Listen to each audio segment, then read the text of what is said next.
પણ જોગારામ કવિ બસુબાપા સમાડી એમની આ વાત લખેલી છે. 15 મિનિટનો પ્રસંગ કરું. એમનો પરિવારે પણ અહીં બેઠો છે.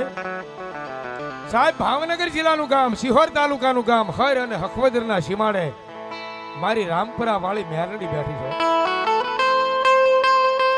કવિ જોગારામે વાત લખી છે તેરિયા દુષ્કાળમાં. એ પીવા પાણી મળે નહીં, ખાવા ખોરી ઝાર મળે નહીં, વટલે પીપળે ક્યાંય પાંદ નથી. ખાવ ખાવ ખાવ ખાવ થાય છે. કોઈની આગળ હારી ગાય, હારો બળદિયો, હારી ભેંસ હોય તો માર્ગમાં મૂકી દે, કોઈ હારો માણા લઈ જાય તો એનો જીવ બચી જાય.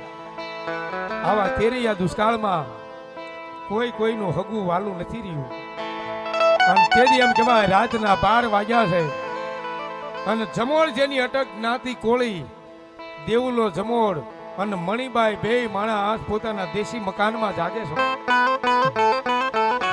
એ ધીમો ધીમો દીવો બળે છે અને બે માણસ જાગે છે. પોતાની એક દીકરી 5 વર્ષની દીકરી છે, 7 વર્ષનો દીકરો છે, સંતાન બે હુતા છે, પણ બે માણસ જાગે છે. ગરીબા જેને વેઠી હોય એને ખબર હોય, વિશીના ડગ જેને કઈડા હોય એને ખબર હોય, અને દુઃખના વાદળા જેની ઉપર વરિહા હોય એને ખબર હોય. મજા વગર ભગત બાપુ લખે ને શું કે તમે ના પૂછો દાજેલા દલની વાતું રે, વાતડીએ પ્રેમાન ડોલે.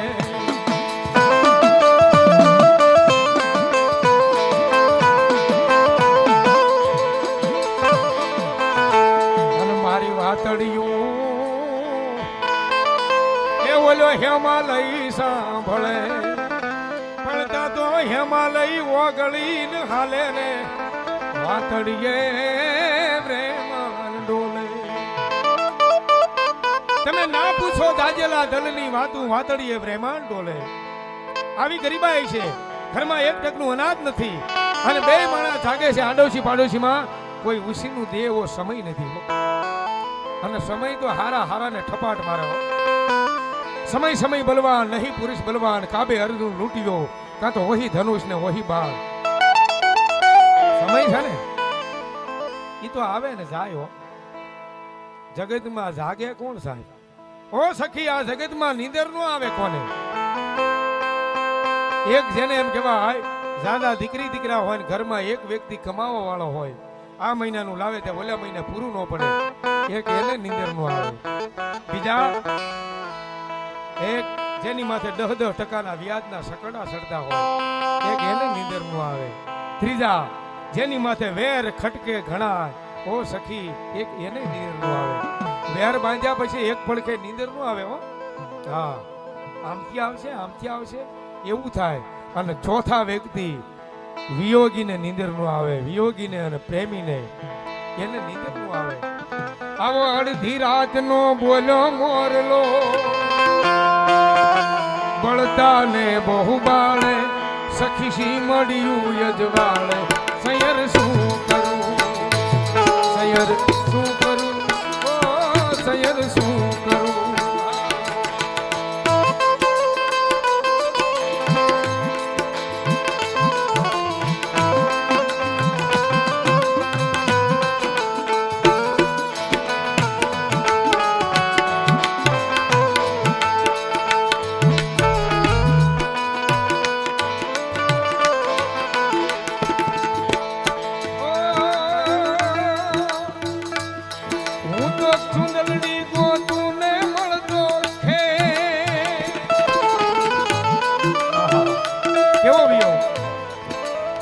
પોતાની ચૂંદડી ગોતે અને આપણે ખંભે રાખવાનો એને ખેહ મળે. કેવો વિયો? એક જેને સાજા ઝીણા એને નીંદર નો આવે. એક જેની માથે સાજા હોય રીણા કહેતા રૂપિયા, 10% વ્યાજના સકડા સડતા એને નીંદર નો આવે. એક જેની માથે વેર ખટકે ઘણા, હો સખી, એક એને નીંદર નો આવે. આને નીંદર નથી આવતી. બે માણસ જાગે છે અને દેવલા જમોડે એટલું કીધું કે સતી, હમણાં દિવસ ઉગશે, દીકરી દીકરો જાગશે એટલે ખાવાનું માંગશે. આપણા ઘરમાં ખાવાનું અનાજ નથી, શું કરશું? દેવલા જમોડે એટલું કીધું કે સતી, એનો એક રસ્તો છે. કયો? કે તમે દીકરીને કાંખમાં તેડી લ્યો, હું દીકરાને તેડી લઉં. અને રાતના 12 વાગે બે માણસ કોઈ ગા માર્ગમાં મૂકી દે, કોઈ બળદિયા મૂકી દે, કોઈ ભેંસ મૂકી દે, પણ જેને જેના સંતાન મૂકવા પડ્યા છે, આ ઠાણું કેવું છે? રાતના 12 વાગે બે માણસ પોતાના દેશી મકાનની બહાર જ્યાં પગ મૂકે, પોતાની કુળદેવ ભગવતી ચામુંડા છે, પણ મોવડ ટોડો મેરડીનો કંડિયો ઝૂલે છે. ગરીબ માણાનો વિહામો કહેવાય, દુખિયાનો ભાગ્યો કહેવાય, નિર્ધનિયાનું નાણું કહેવાય, અને લથીડાનો ટેકો છે ને, એ તો મારી મેરડી છે. હો બાપ,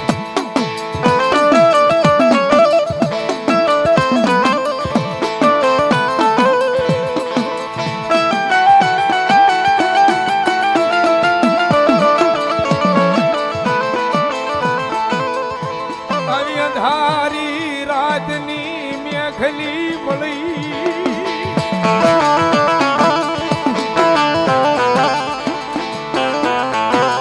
અંધારી રાતની મેઘલી મળી છે.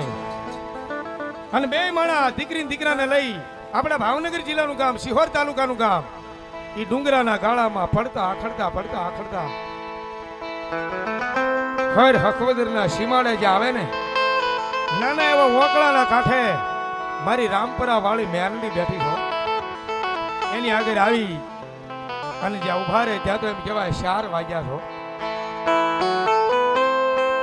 અંજવાળિયું હોય અને જો 4 વાગે તો કૃષ્ણ પક્ષ કહેવાય. હો, આપણે અહીંયા બાપાની સમાધિએ ભજન હોય અને 4 વાગે નથી ગાતા, હે જાગને તું જાગવા, ભાગ્યા કહેવાય. કૃષ્ણ કાનુડો એ ગોવાળિયો, હે જાગને તું જાગવા. 4 વાગ્યા છે અને દેવલો જમોડ એટલે કે સતી. હવે હમણાં દિવસ ઉગશે, ગા માર્ગમાં મૂકી દેવાય, ભેંસ મૂકી દેવાય, બળદિયા મૂકી દેવાય, પણ આપણે આપણા સંતાન મૂકવા આવ્યા છીએ. અને દિવસ ઉગ્યા પછી જો ક્યાંય મૂકશો ને કોઈ આપણને ભાળી જાય તો આપણે મોઢું શું દેખાડશું? એટલા માટે આ મેરડી આગળ મૂકી દી. હાલો ને, દેવલો જમોડ તો દીકરાને કાંખમાંથી ઉતારી અને મેરડી આગળ મૂકી દે, પણ જન્મની દેનારી જનેતા માં છે. હો, મોઢે બોલું માં તા મને સાચું નાનપણ સાંભળે, પછી મોટે બધાયની મજા મને કડવી લાગે કાગડા. અંગા ઘાળ તાવ પુતર તળ પૂછું નહીં, ભાળ્યો નહીં બીજો ભાવ, ઈ માયા માતા તણી, ઈ માન કેમ વિહરીએ કાગડા. અને કવિએ તો ન્યા સુધી કીધું છે કે કોઈનો ઘોડે સડતા બાપ મરજો, પણ દરણા ધરતી માં ન મરજો. શું કામ?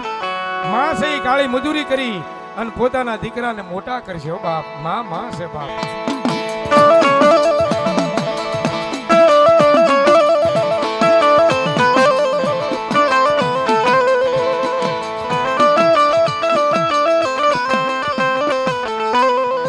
નાયું માંડ્યું વળી સમજડા ફાખા,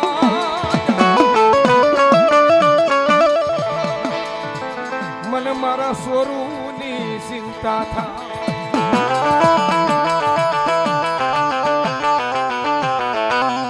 ઈ દુઃખ ને કેમ ઈ વિહરીએ કાગડા.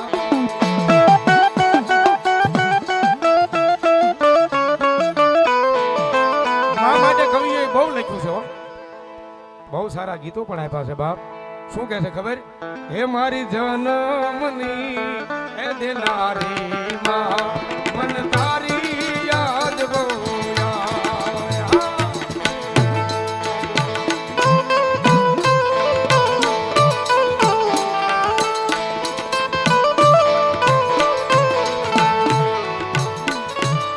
તારી યાદ આવે માં, મારે પાપને પાણી પડાવે જો, મારી જન્મની દેનારી માં, મન તારી યાદ બહુ મન તારી યાદ બહુ. ઈ જન્મની દેનારી જનેતા માં બેયની માથે હાથ ફેરવ્યો. દેવલો જમણ આગાઉ બાબા એટલું કે સતી ઉતાવળ રાખો, હમણાં દિવસ ઉગી જાય, કોઈ ભાળી જાય. સતી ઉતાવળ રાખો, હમણાં દિવસ ઉગી જાય, કોઈ ભાળી જાય.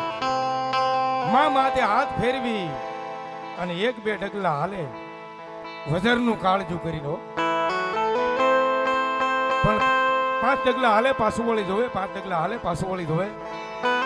એ ઈ ડુંગરાના ગાળામાં જ્યારે ઉતરી જાય અને આયા મારી રામપરા વાળી મેલડી, આહા 75 વર્ષના ડોસી જેવું સ્વરૂપ છે, માથે સાદીના પતરા જેવા વાળ છે, હાથમાં લાકડી છે, અને રામપરા વાળી મેલડી ઈ બે બાળકને ખોળામાં બેહારી અને વડલે પીપળે પાંદ નથી, પીવા પાણી મળતું નથી, ખાવ ખાવ થાય છે, અને એમાં ઈ બે બાળકને ખોળામાં બેહારી મારી મેલડી ખવાડતી છે. બાપ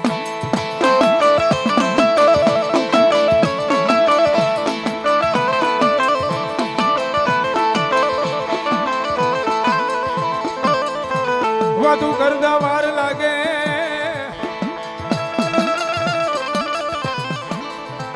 છોક મહિના વયા ગયા, જેઠ મહિના જેવું ટાણું આવ્યું. ગામડાની માલપાથી કોઈ ગાડા ખેડૂત ખંભાની માથે ધોહરું લઈ અને પોતાના ખેતર જાય છે. એમાં બે દીકરી દીકરાને ભાળીને એટલું કીધું કે બેટા, આ કેરિયા દુષ્કાળમાં તમે અહીંયા એકલા છો, તમારા માન બાપ ક્યાં છે ખબર ને? દીકરી દીકરો દાંત કાઢતા કાઢતા એટલું કે ભાઈ, અમારે જો સામે ડોશીના સ્વરૂપમાં મેલડી બેઠા ને અમારી માન બાપ છે. એમ કે હા. બાવડા ધાલી અને મેલડી આગળ આવીને એટલું કીધું, ડોશીમાં તમે આ માલિકની માં મેલડી છો? હા બાપ. કે તમારે પ્રમાણ લેવું છે, તમારું પારખું લેવું છે. મેલડી કે બોલ બાપ, મેં કીધું ને હમણે ગણપતસિંહ કે કોકની આગળ જાજા રૂપિયા હોય તો એનો અભિમાન હોય, કઈક સત્તા હોય તો એનો અભિમાન હોય, માણસનું જૂથબળ હોય તો એનો અભિમાન હોય. મેલડીને કે મારે તમારું પ્રમાણ લેવું છે. મેલડી કે બોલ બાપ, કે ડોશીમાં બળદના કાંધ માથે રહી રહી અને 20 ધર ખાઈ ગયેલું, હુકલ લોયાળી ગયેલું ધોહરું છે. જો અહીંયા રોપું અને લીલું કરી દો ને તો મને ખબર પડે કે તમે આ દીકરા અને દીકરીની માં રામપરા વાળી મેલડી છો. બાપ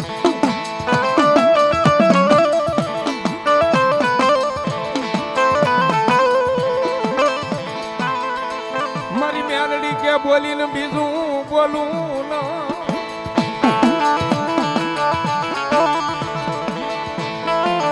અને જો મારા ભાખેલા ભોય પડે જગતની માલિપા મારી કોઈ વાત નો રહ્યો. પણ સાંભળ બાપ, પણ સાંભળ બાપ, જેમ આંબાનો છોડ રોપે એવી ધોહરાને રોપી દે. બળદના કાંધ માથે રહી રહી 20 ધર ખાઈ ગયેલું, 20 વર્ષ પહેલાનું હુકલ લોયાળી ગયેલું ધોહરું, એ આંબાનો છોડ રોપે એવી ધોહરાને રોપી દીધું. અને એટલું કીધું હતું કે હવે સાંભળી લે બાપ, એની સામે એક નજરે ઉભો રહી જા, અને જો આજ કદાચ 20 વર્ષ પહેલાના ધોહરાની માલપા જો કૂપડું ફૂટે ને તો એમ જાણજે કે હું તારી રામપરા વાળી મેલડી બોલી દો. બાપ મિત્રો, આંબાનો છોડ રૂપે મેં ધોહરાને રોપી દે, સામે એક નજરે ઉભો રહી જાય અભેમાની માણસ. પણ સાહેબ, આ વીજળીનો જેમ વાયરમાં કરંટ હાલે એમ એમ કહેવાય પૃથ્વીની માલપાથી લીલું થતું થતું હડલાર છેડે આવે, છેડે આવે. એટલું તો નહીં, પણ નહીં વિકળો, નહીં પીપર, નહીં લીમડો, ધોહરાનો વડ બનાવ્યો. રામપરા વાળી મેલડી કહેવાય, પણ અત્યારે ભૂરિયા વડ વાળી મેલડી કહેવાય. હો બાપ. અને એવી જગદંબા મહામાયા મેલડી આપણી અહીં સમાડીની માલપા, એ ગામ જાપાની મેલડી, શમશાનની મેલડી. મેં તમને કીધું એમ કે આપણી અધારની એકચ્યુઅલી ભાષામાં મારે તમને સમજાવવો હોય તો આપણું આ તોલ નાખવું છે. બાપ બધાયને એક દી અહીં નીકળવાનું છે બાપ. અને એ મેલડીનો માંડવો હોય, દેવકો ભોર થયો હોય ત્યારે 2 મિનિટ મેલડીના નામ પર સાહેબ તાળી પાડજો. કેવી રીતે બાપ?